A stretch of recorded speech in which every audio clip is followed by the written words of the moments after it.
ছিলেন আমাদের সবার অনুপ্রেরণা। আজও আমি তার সিনেমা দেখি, তার স্টাইল দেখি, মনে হয় তিনি যদি বেঁচে থাকতেন তাহলে বাংলাদেশের সিনেমা আরো অনেক দূরে এগিয়ে যেত।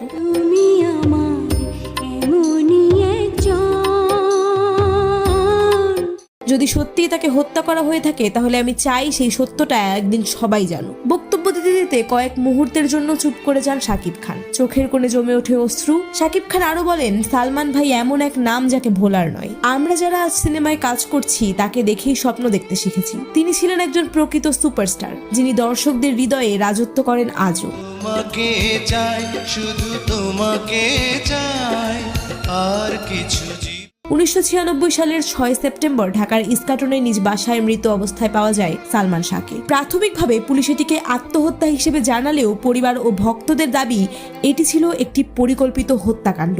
বছরের পর বছর কেটে গেছে, একাধিকবার তদন্ত হয়েছে, কিন্তু মৃত্যুর রহস্য